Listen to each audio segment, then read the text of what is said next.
Tandis que nous commençons notre étude ce soir dans Jacques chapitre 1, veuillez ouvrir vos Bibles dans cette merveilleuse section de l'Écriture qui comporte tant d'espoir pour ceux d'entre nous qui traversons des difficultés.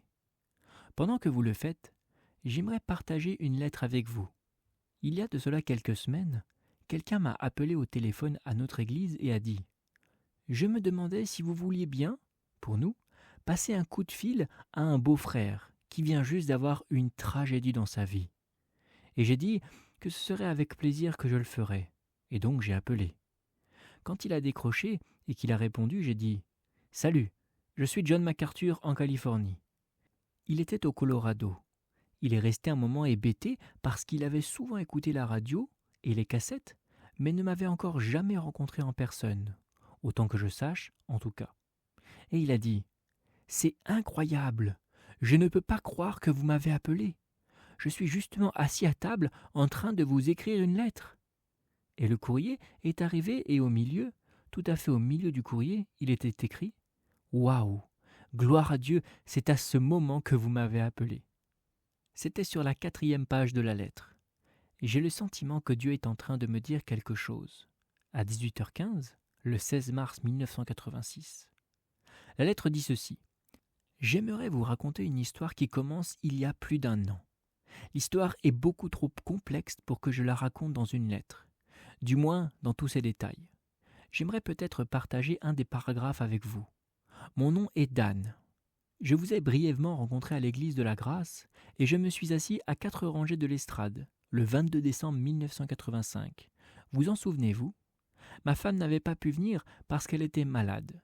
Nous avons un fils, Luc, âgé de 4 ans, et une fille de 22 mois.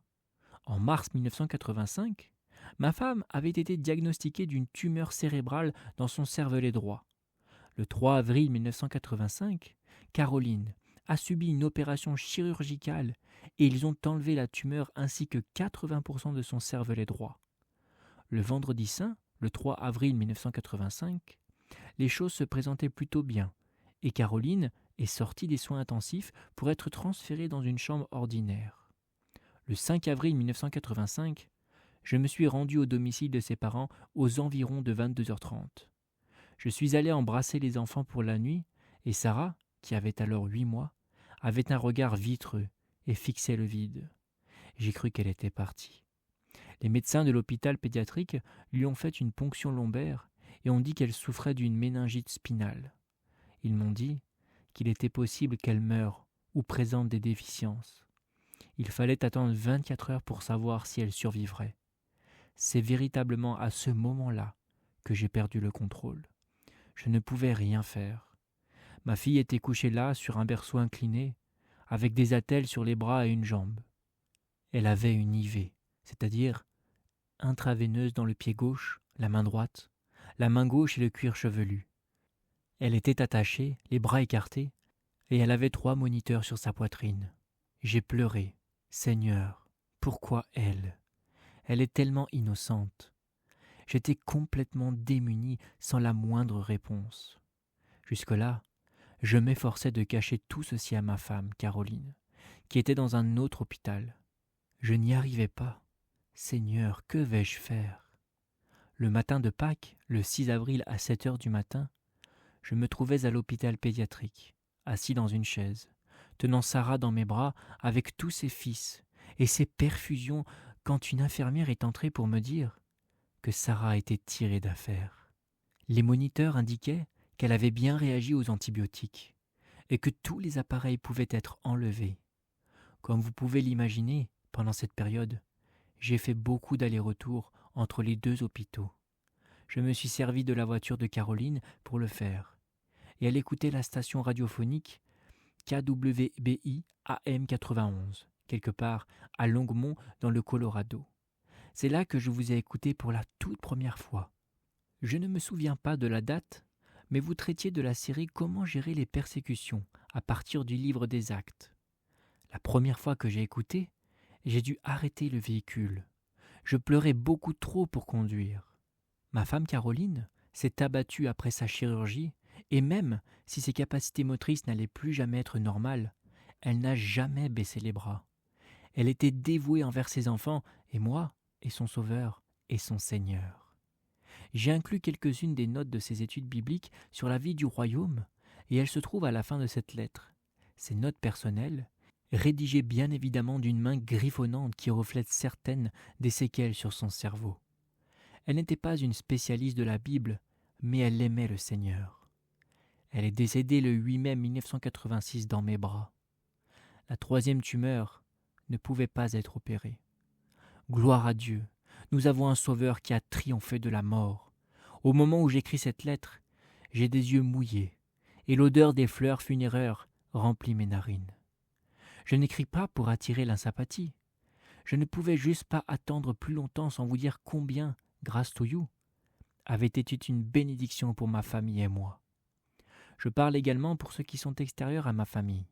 S'il vous plaît, remerciez votre personnel à Grace to You ainsi que ceux de Grace Community Church. Et j'aime ceci à la fin. Plusieurs personnes à votre église ont prié pour Caroline, et moi et notre famille. Et, post-Christon, nous prions pour vous et votre nouveau bâtiment, votre ami Dan Hummel. Voici donc un homme qui a traversé une expérience émotionnelle absolument déchirante. D'un côté, il déclare « Elle est morte dans mes bras ». Et tout de suite, dans la phrase qui suit, il dit « Louange à Dieu pour le Sauveur qui a conquis la mort ». Au plus profond de l'agonie humaine, il y a une grande espérance pour le chrétien. Il y a la victoire, peu importe l'intensité de l'affliction. Tout n'est qu'une question de perspective. La famille dont je vous ai parlé ce matin, la famille Romanowski, dont les 2 filles qui ont été tuées hier étaient hébergées chez Russ et Eddie Moore. J'ai demandé à Russ comment il réagissait et il m'a répondu « Pour être honnête avec toi, ils se réjouissent aujourd'hui. » Se réjouir ? Sur la mort de 2 filles dans un accident de voiture ?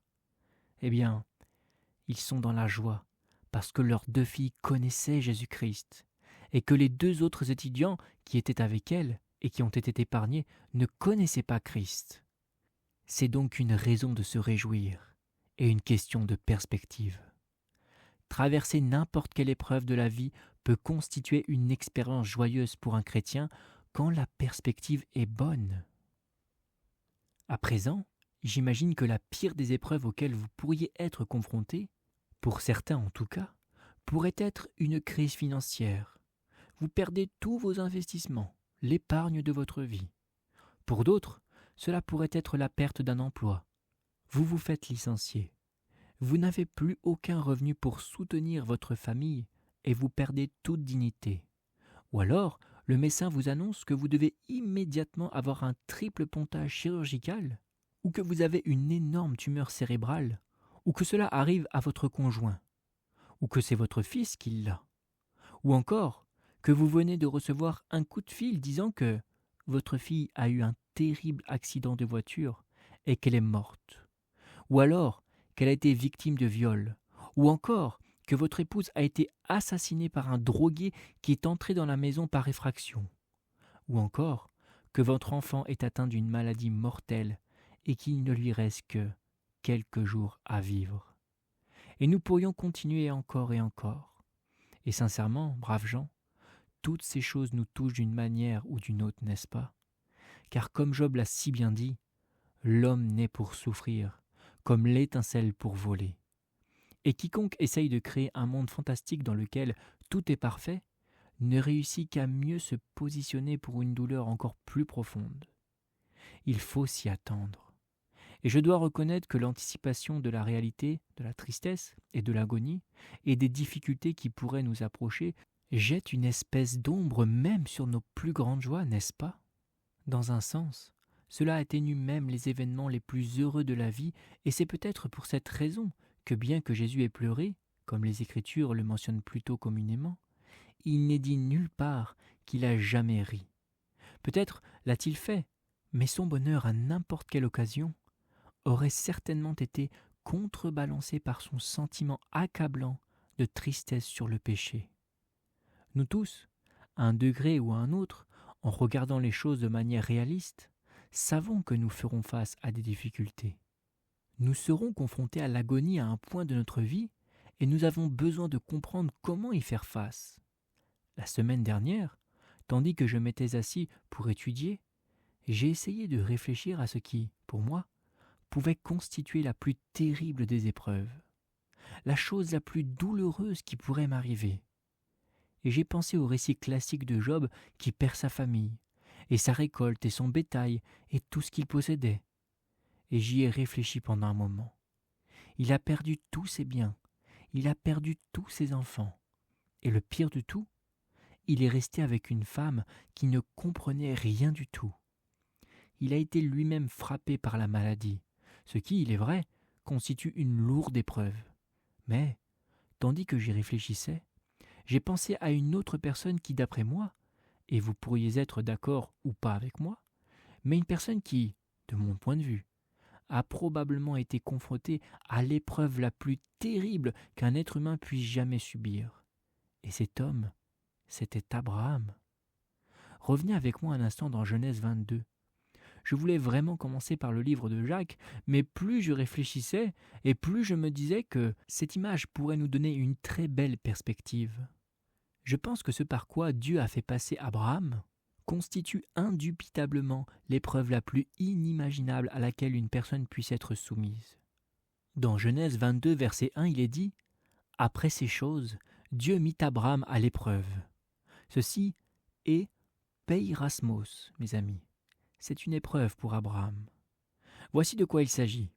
Il était confronté à l'épreuve la plus difficile qu'on puisse imaginer. Dieu a éprouvé Abraham et lui dit « Abraham !» Et il répondit « Me voici ». Dieu dit « Prends ton fils ». Remarquez l'insistance. Ton unique, celui que tu aimes, Isaac. C'est à croire que Dieu retourne le couteau dans la plaie. Non seulement ton fils, mais ton unique. Pas seulement ton fils unique, mais celui que tu aimes, Isaac. Et va-t'en au pays de Morija, et là, offre-le en holocauste sur l'une des montagnes que je te dirai. Incroyable. Je te demande un sacrifice, et je veux que tu m'offres un sacrifice humain. Je demande ton fils. Je veux que tu te rendes là-bas.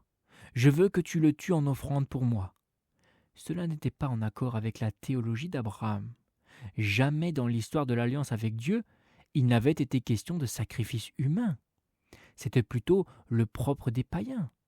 Aucun enfant de Dieu n'offrirait jamais un des siens en sacrifice humain. Par ailleurs, il s'agissait du fils de la promesse. Dieu avait touché les reins morts d'Abraham et lui avait permis de consommer sa relation avec sa femme, Sarah, qui était elle aussi desséchée dans ses reins, pour produire un fils de l'alliance, un fils de la promesse, un fils de l'espoir. Un fils de Sarah qui avait été stérile toute sa vie. Pourquoi est-ce que Dieu exigerait un sacrifice humain alors qu'il n'avait encore jamais demandé de sacrifice humain? D'autre part, le faire irait en contradiction avec tout ce que Abraham savait être vrai au sujet de Dieu. Pourquoi est-ce que Dieu irait si loin en permettant à un homme et une femme de presque 100 ans, qui avaient été stériles toute leur vie, d'avoir un fils, pour ensuite demander que le fils soit tué? Pour quelle raison est-ce que Dieu avait promis à Abraham qu'il serait le père des nations, et que sa descendance serait aussi nombreuse que le sable de la mer, et que les étoiles dans le ciel, si c'était pour ensuite tuer le seul fils qu'il avait? Toute l'histoire était absolument bizarre. Tout l'espoir de la progéniture qu'avait le vieux Abraham, tout espoir de voir la promesse s'accomplir, allait mourir. Abraham allait tuer son amour, tuer les promesses de Dieu, donner un coup à la parole de Dieu, donner un coup au caractère de Dieu, frapper d'un coup la fidélité d'alliance de Dieu en tuant la promesse de Dieu et en supprimant la lignée du Messie. Tout à fait inconcevable. Et l'épreuve la plus difficile qui ait jamais existé, ce n'est pas le fait qu'Isaac allait mourir, mais plutôt le fait que c'est Abraham qui, de sa propre main, devait lui ôter la vie. Incroyable! C'est une chose de perdre un être aimé. C'est une autre chose que de s'entendre donner l'ordre de l'éliminer. Une épreuve inimaginable. Une épreuve qui n'avait absolument aucun sens, ni sur le plan doctrinal, ni en ce qui concerne la nature de Dieu, ni même pour ce qui concernait le plan de rédemption. Aucun sens par rapport à la parole de Dieu. rien en lien avec l'amour de Dieu, ni même par rapport à l'amour qu'Abraham avait pour Isaac. Si un quelconque ordre que Dieu ait jamais donné à un être humain avait mérité une longue argumentation, c'était bien celui-ci. Et cela aurait été tout à fait compréhensible si Abraham avait dit « Écoute Seigneur, pourrais-tu expliquer tout ceci ? Cela n'a aucun sens. Je ne peux pas faire ça. » Remarquez sa réponse, le verset 3. Abraham se leva de bon matin, sella son âne, et prit avec lui 2 serviteurs et son fils Isaac. Quoi ? Le matin, il s'est préparé pour partir, pour aller couper du bois. Il devait couper du bois pour son propre fils, pour y poser son fils et le brûler jusqu'à ce que mort s'en suive. Et il s'est levé pour se rendre sur le lieu que Dieu avait indiqué. Un homme étonnant, un homme épatant. Aucune question, aucun retard, aucun argument, aucune dispute, aucune réaction. 3 jours plus tard, verset 4, Abraham, levant les yeux, vit le lieu de loin. Et Abraham dit à ses serviteurs, des personnes qui l'accompagnaient, « Restez ici avec l'âne. Moi et le jeune homme, nous irons jusque-là pour adorer. Observez ceci, et nous reviendrons auprès de vous. Vous devriez souligner cela. Moi et le jeune homme, nous irons jusque-là pour adorer, et nous reviendrons auprès de vous. Voici le secret. Gardez cela en pensée. » Il a dit, « Nous reviendrons tous les 2. » Abraham prit le bois pour l'holocauste, le chargea sur son fils Isaac, et porta dans sa main le feu et le couteau. Et ils marchèrent tous 2 ensemble.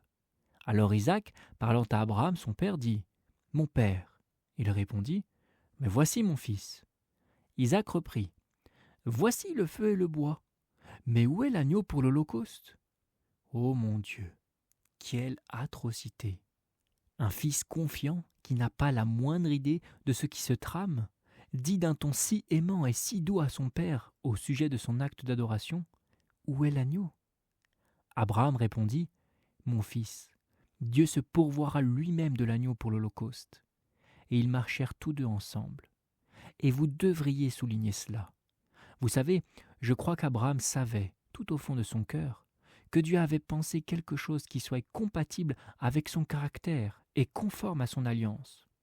Je ne pense pas qu'il savait précisément ce que c'était, mais je me dis qu'il avait une bonne idée. Lorsqu'ils furent arrivés au lieu que Dieu lui avait dit, Abraham y éleva un autel et rangea le bois. Il y a son fils Isaac. Aucune résistance de la part d'Isaac non plus. Et le mit sur l'autel par-dessus le bois.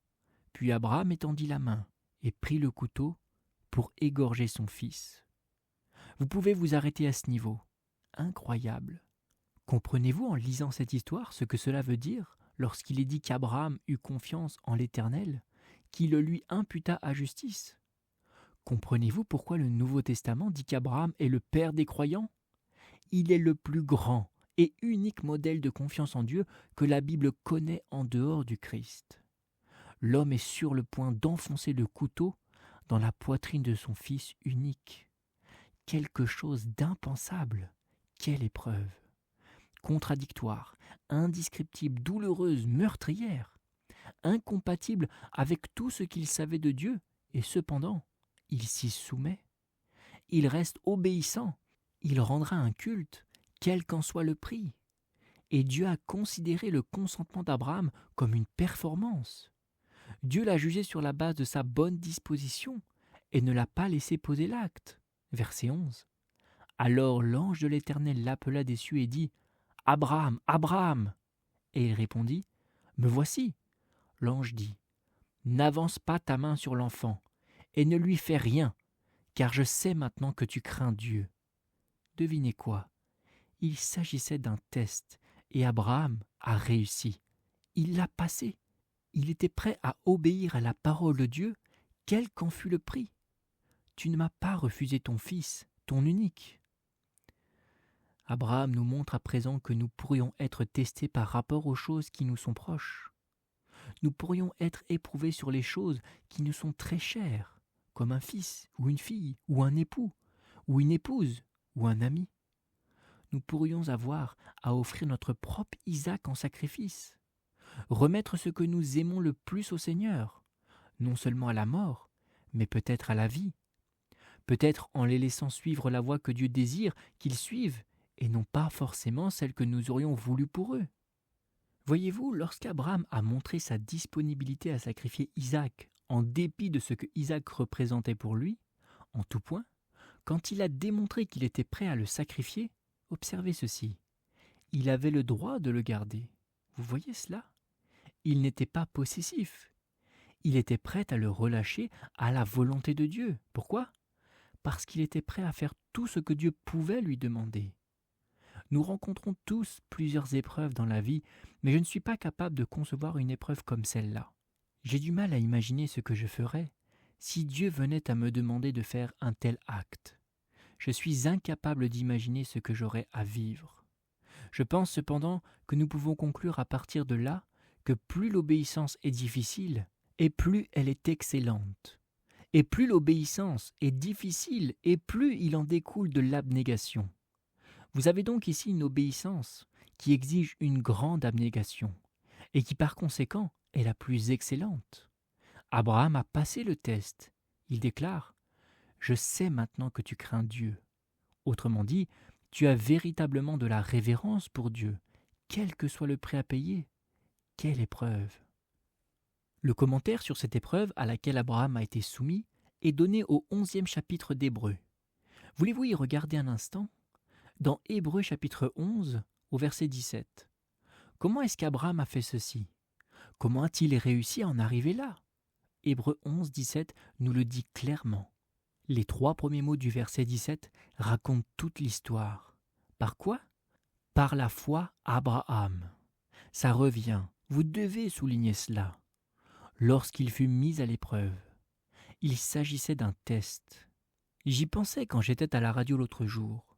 Je me rendais à l'église en voiture et j'ai entendu un petit sifflement avec les paroles indiquant qu'il s'agissait d'un test. Et j'ai pensé à Abraham. Dieu disait « Bip, ceci est un test. Bip, le test vient juste de se terminer. Ceci est un test. » Lorsqu'il fut mis à l'épreuve et qu'il offrit son fils unique, lui qui avait reçu les promesses et à qui il avait été dit « En Isaac sera nommé pour toi une postérité ». Comment a-t-il réussi à faire cela? Voici la clé au verset 19. Ayant estimé, en tenant compte du fait, que Dieu pouvait même le ressusciter d'entre quoi? Les morts. Vous savez pourquoi il était prêt à faire cela? Parce qu'il croyait que Dieu était capable de ressusciter les morts. Ce qu'il croyait réellement était ceci. Dieu était si fidèle à sa parole que lorsqu'il faisait une promesse, il était capable de ressusciter les morts pour la tenir. Une foi grandiose. Maintenant, je ne veux pas trop lire dans cette histoire, mais il est possible qu'Abraham ait été un tout petit peu déçu qu'on ne lui ait pas permis d'ôter la vie de son fils, parce qu'il aurait aimé assister à une résurrection. Nous n'en savons rien, mais il croyait que si le besoin se présentait, Dieu ressusciterait son fils d'entre les morts. À présent, qu'est-ce que cela nous dit? Cela nous apprend qu'un être humain est capable de traverser l'épreuve la plus difficile qu'on puisse imaginer s'il fait véritablement confiance à Dieu. Et s'il croit que Dieu est sur le trône, que Dieu restera fidèle à sa promesse, que Dieu ne se trompe jamais, que Dieu accomplit toujours sa parole et que Dieu accomplira ses plans. C'est ce genre de foi qui surmonte les épreuves. Lorsqu'Abraham a été soumis au peirasmos, c'est-à-dire peirasominos, quand il a été éprouvé ou testé, il a réussi. Et je le dis encore, est-ce surprenant? Est-ce étonnant que cet homme soit le seul et le plus grand modèle de la foi? Dans Galates 3, verset 7, « Reconnaissez donc que ce sont ceux qui ont la foi qui sont fils d'Abraham. Quiconque vit par la foi en Dieu est un fils d'Abraham dans un sens spirituel. Il est le père des croyants.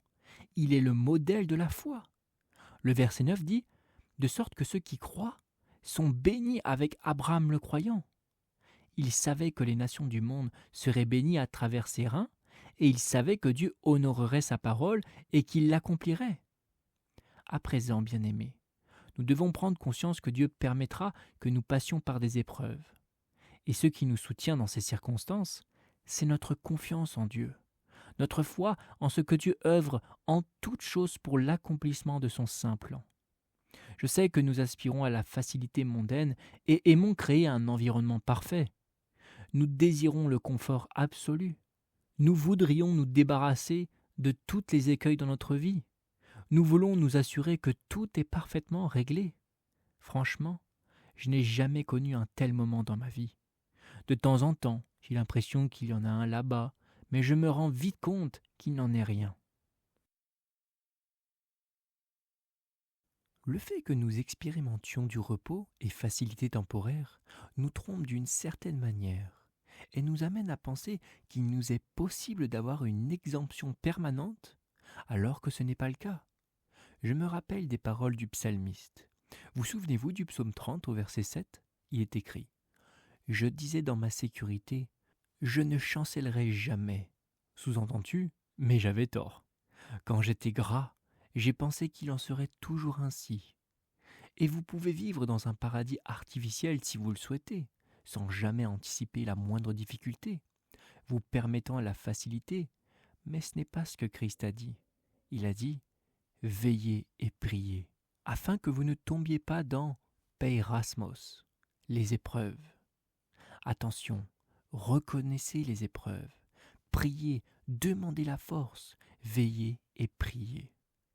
Je lisais, comme j'aime à le faire, les œuvres de Thomas Menton, un écrivain puritain merveilleux. Et j'ai trouvé un passage dans ce que je lisais cette semaine qui a frappé mon esprit. Cependant, pas de péché sans croix. Cela va de pair avec les épreuves.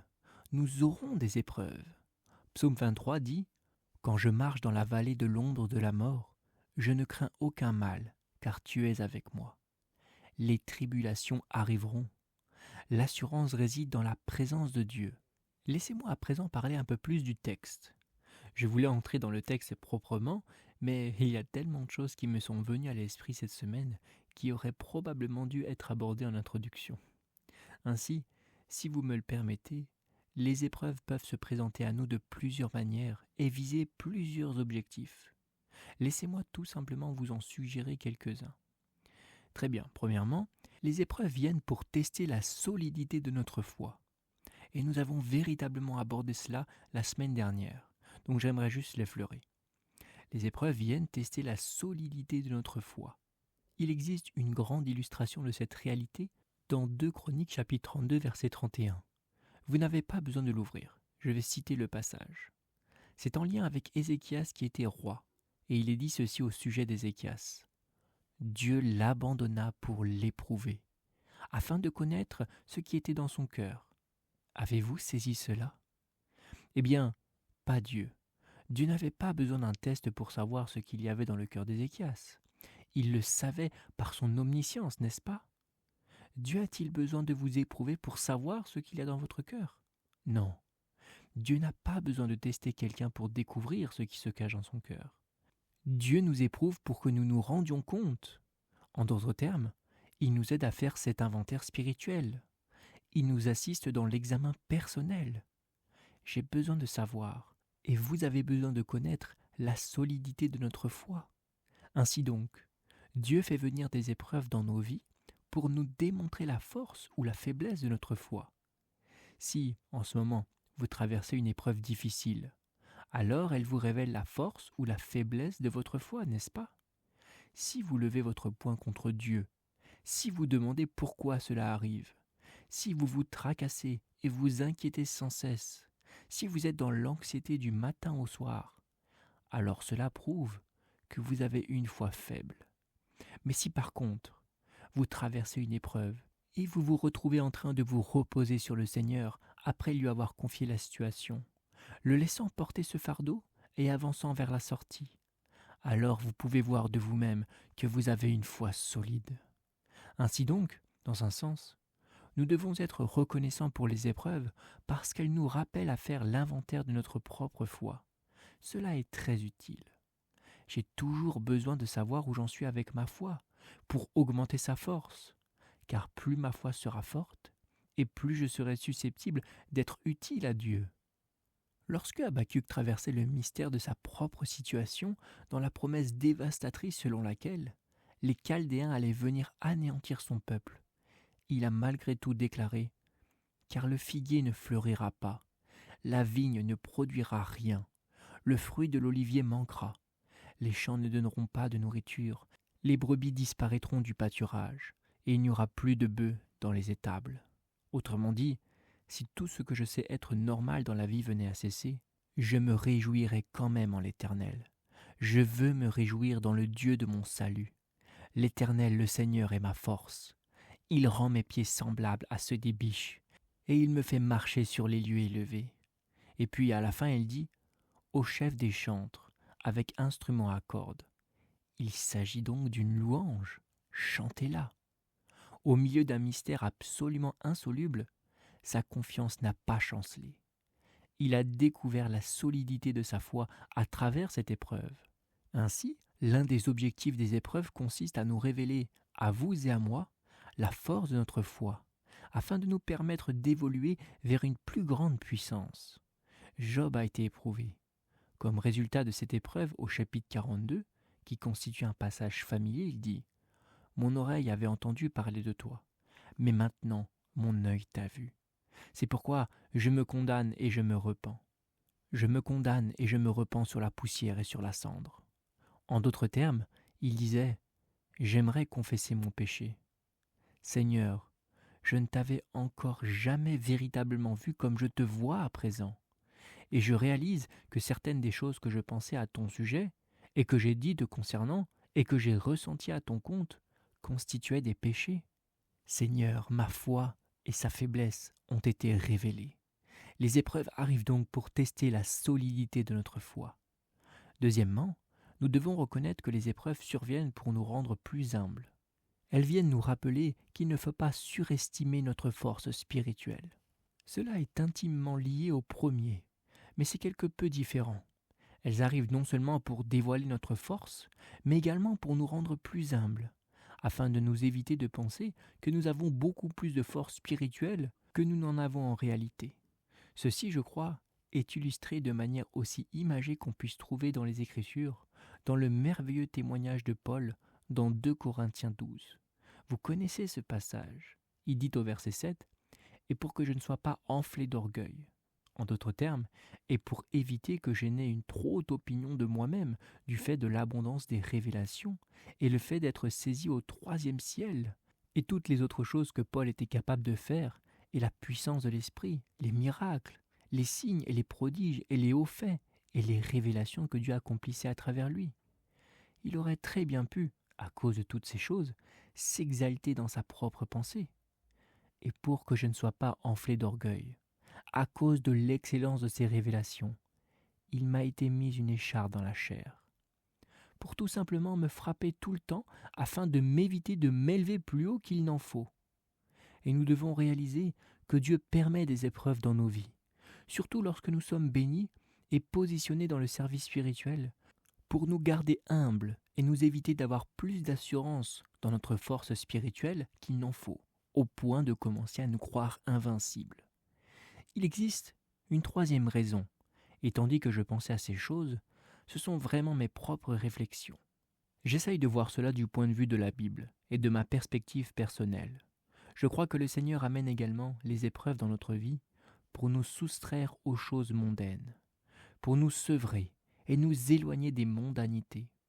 Avez-vous constaté que plus vous évoluez en âge et plus vous accumulez des choses ? Vous avez plus de meubles, ou de voitures, ou de maisons, ou de comptes bancaires, ou autre chose. Plus vous avez connu de succès, plus vous avez fait de choses mondaines. Vous avez été là. Vous et moi avons été là-bas. Vous avez voyagé. Vous avez vu ci, vous avez vu ça. Et vous êtes-vous aperçu qu'une fois que vous l'avez fait, ces choses ont tendance à avoir beaucoup moins d'importance.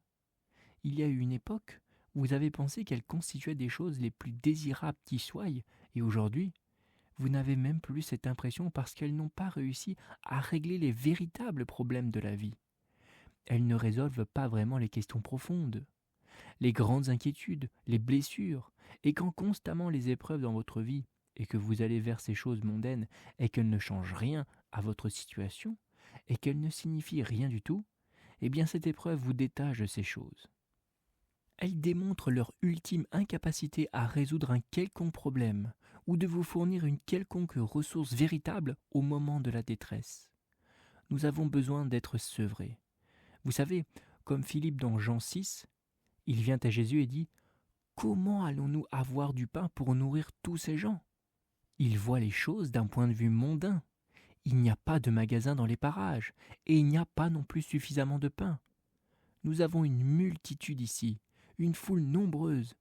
Comment allons-nous faire pour trouver de la nourriture pour 5000 hommes, sans compter les femmes et les enfants ? Et Jésus répond donc, « Eh bien Philippe, dis-moi, où allons-nous acheter du pain ?» Et il est dit au verset 6, il disait cela pour l'éprouver. Il voulait voir si Philippe regardait aux ressources mondaines. Et c'est bien sûr ce qu'il faisait. Mais cela ne faisait aucun bien à ce niveau. Ce qui fait que le Seigneur a créé un repas et très rapidement, il a détaché Philippe des choses mondaines pour le satisfaire avec des choses spirituelles. Je pense à Moïse.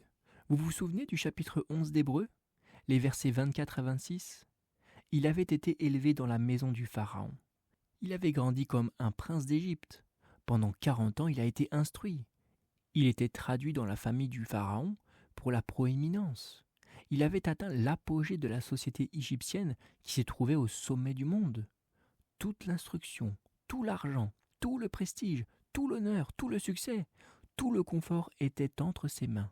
Cependant, il a regardé l'opprobre du Christ, le oint de l'Éternel, comme une richesse plus grande que les trésors de l'Égypte. Vous voyez, il avait détaché ses yeux de tout cela et avait commencé à se sentir concerné par ce que son peuple endurait. Et le Seigneur s'est servi de cette épreuve pour le sevrer des choses mondaines. Les épreuves le feront. Il existe, je crois, un 4e but à la venue des épreuves. Je pense qu'elle nous interpelle vers ce que nous définissons nommer l'espérance éternelle. Les épreuves de la vie, j'ignore comment elles réagissent avec vous, mais je sais qu'elles opèrent ainsi avec moi. Les difficultés de la vie ont tendance à me donner envie d'aller au ciel. L'avez-vous remarqué ? C'est ce que je suis en train de dire. Je ne veux pas rendre les choses trop difficiles, c'est très simple. Elle nous appelle à une espérance éternelle, exactement comme ce cher homme qui m'a écrit une lettre. Et il a dit « Elle est morte dans mes bras, louange à Dieu pour le Sauveur qui a conquis la mort. » Soudain, le ciel apparaît plus agréable qu'il ne l'avait été jusque-là. Pour cette petite famille qui a perdu 2 filles, le ciel a plus d'attrait qu'il ne l'avait encore eu jusque-là.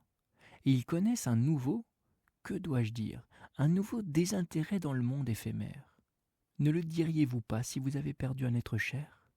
Si les personnes les plus précieuses de votre vie est la personne la plus précieuse de votre existence, le Seigneur Jésus-Christ, et si les biens les plus précieux de votre vie avaient été déposés comme trésors au ciel, vous auriez une relation très détachée vis-à-vis du monde éphémère. Les difficultés ont donc tendance à nous prouver la faillite des ressources humaines. Elles nous soustraient ainsi du monde pour nous établir dans une espèce d'espérance céleste. Dans Romains, parmi les écritures qui pourraient être citées, juste pour soutenir ce point, il est dit au chapitre 8 « L'Esprit lui-même rend témoignage à notre esprit que nous sommes enfants de Dieu.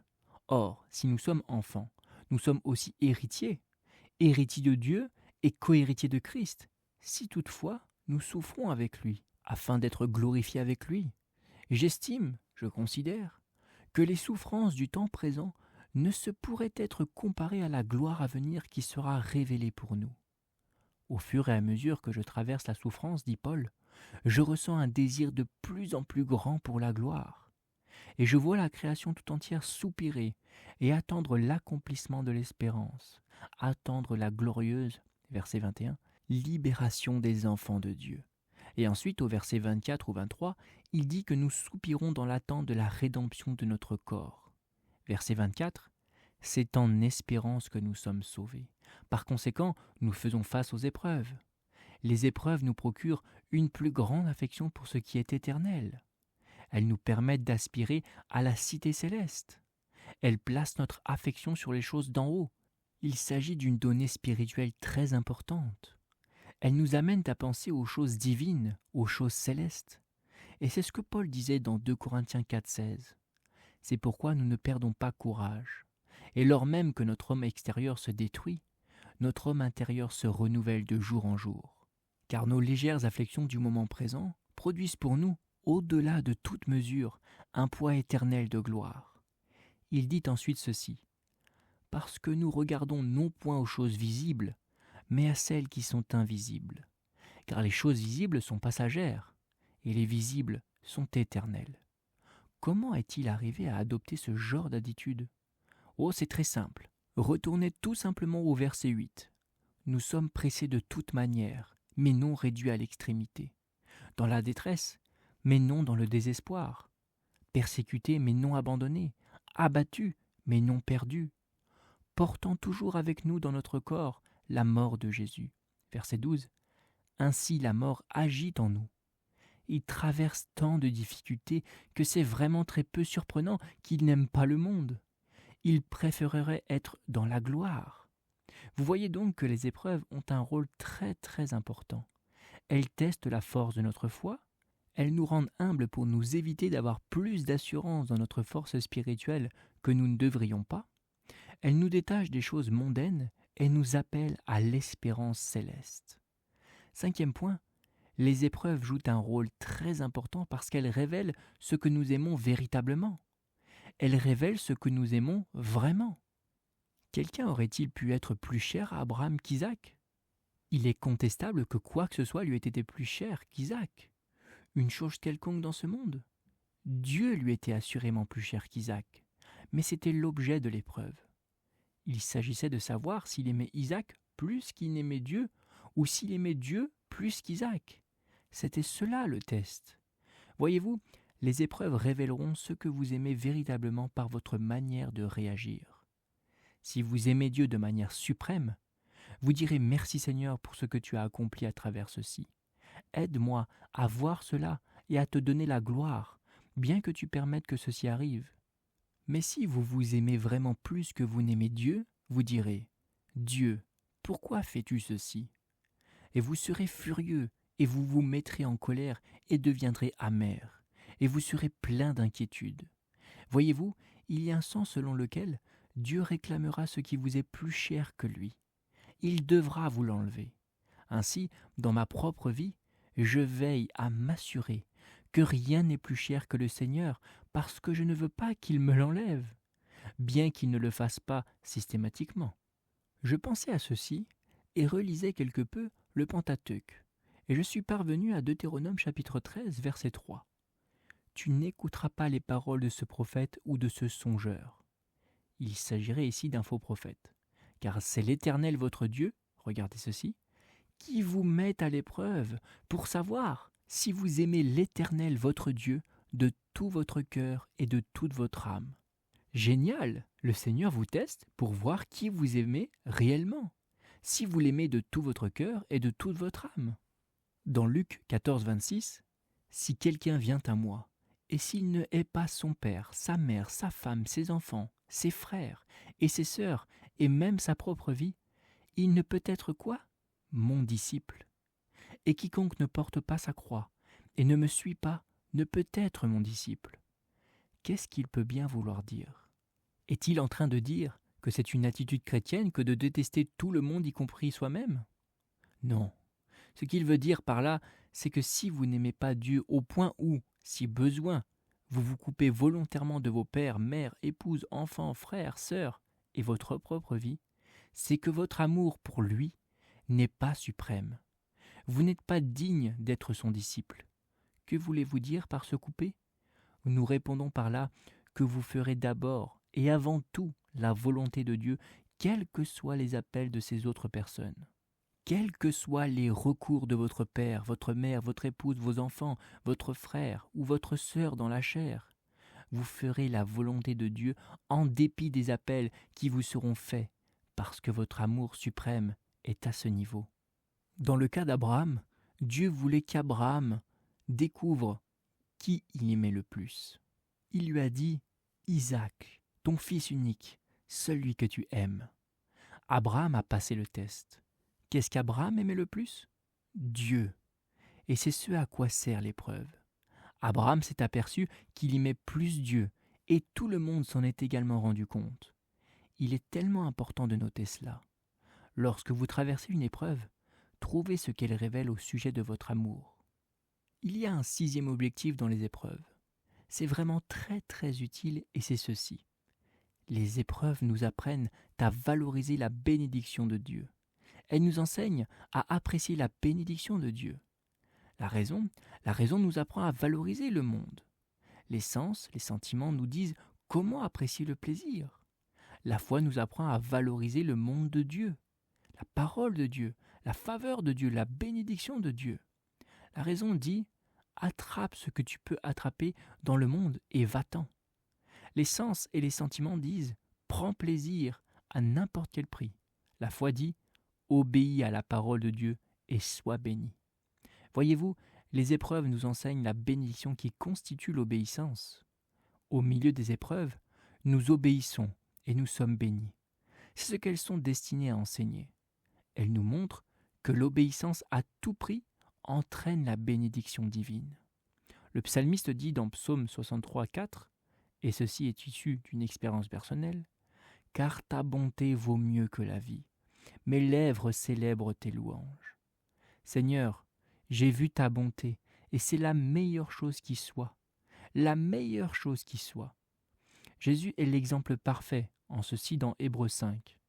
Dans les jours de sa chair, Jésus a adressé des prières, des supplications, avec de grands cris et des larmes, à celui qui était capable de le délivrer de la mort.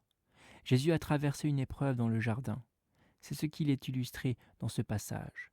Et il transpirait comme de grosses gouttes de sang, pleurant et criant à Dieu de le délivrer. Et il a été exaucé, parce qu'il craignait, et bien qu'il avait été un fils et un bien-aimé, il a néanmoins appris l'obéissance par les choses qu'il a souffertes. Et après avoir été élevé à la perfection, il est devenu pour tous ceux qui lui obéissent l'auteur d'un salut éternel. Observez ceci.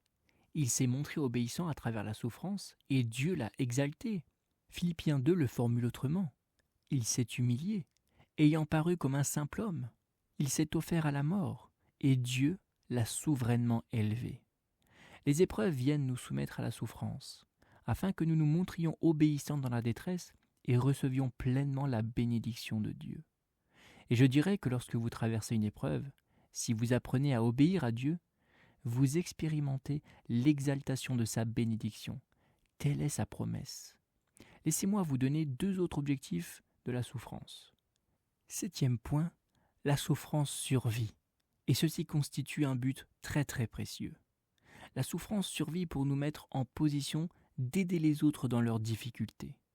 Quelquefois, lorsque vient la détresse, elle n'a pas d'autre but que de nous rendre plus à même d'assister les autres dans leur propre souffrance. Je pense à cela, à la lumière du 22e chapitre de Luc, où Jésus s'adresse à Pierre. Le Seigneur dit « Simon, Simon, Satan vous a réclamé pour vous cribler comme le froment. Satan vous prendra et vous secouera. Et j'ai prié pour toi, afin que ta foi ne faillisse point. » Observez à présent ceci. Et toi, quand tu seras converti, quand tu seras sorti de ce truc, il dit, affermis tes frères. Vous voilà partis. Un objectif merveilleux.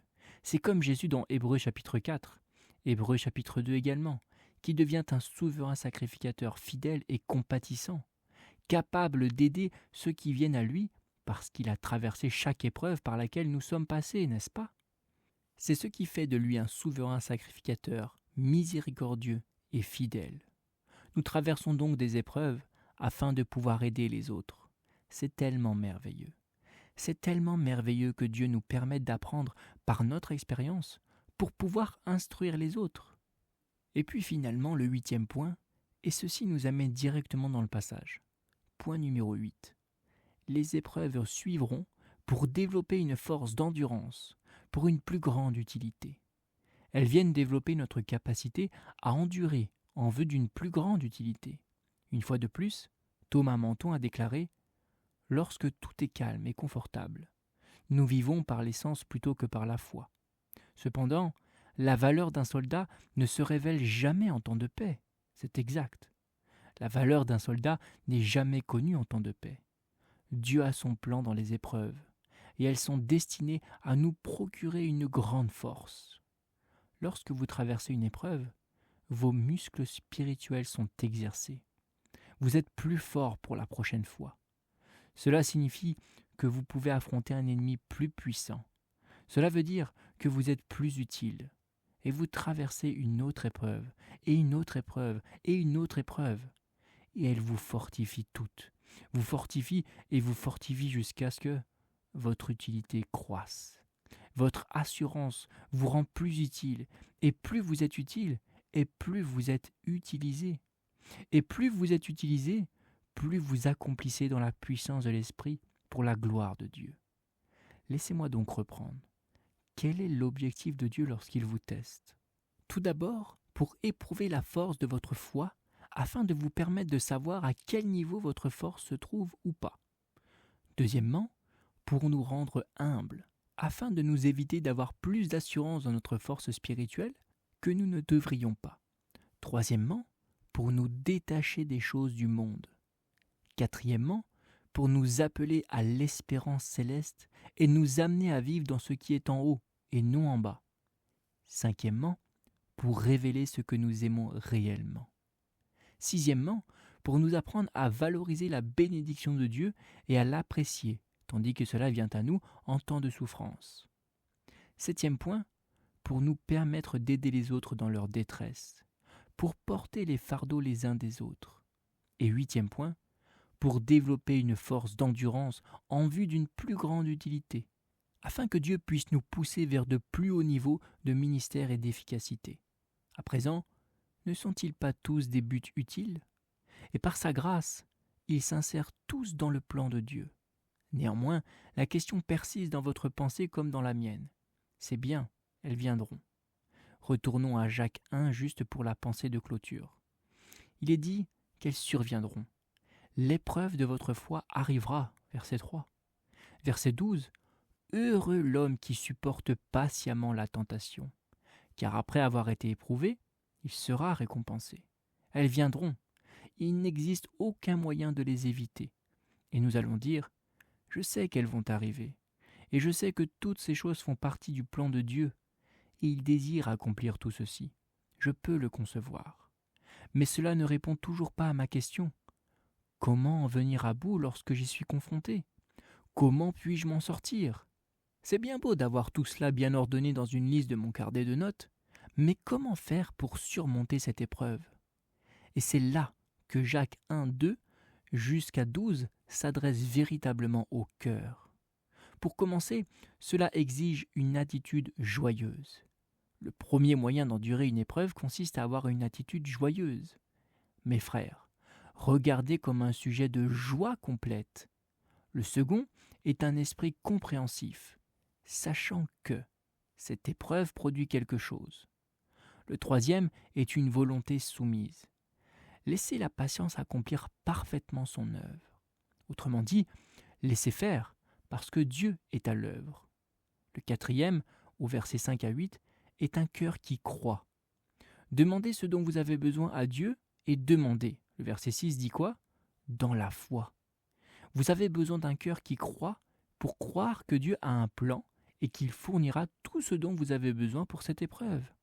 Un cœur croyant. Et finalement, au verset 9 à 11, un esprit humble. Un esprit humble. Vous persévérez dans les épreuves avec une attitude joyeuse, un esprit compréhensif, une volonté soumise, un cœur croyant et un esprit humble. Je voulais juste mettre cela en place et vous faire remarquer que nous allons examiner des vérités très très passionnantes. Là où il est question de demander la sagesse à Dieu, là où il est dit qu'il faut demander avec foi sans chanceler. Il fait allusion à un homme indécis et comment un tel homme perd tout ce qui vient de Dieu. Et ensuite, nous examinons tout cet aspect sur l'esprit humble et son rôle dans l'endurance. Prions. Père céleste, donne-nous la force de surmonter les épreuves par ta main puissante.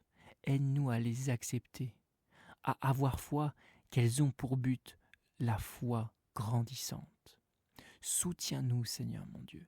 Fortifie-nous par ta main et aide-nous à marcher dans ce monde pour ta gloire.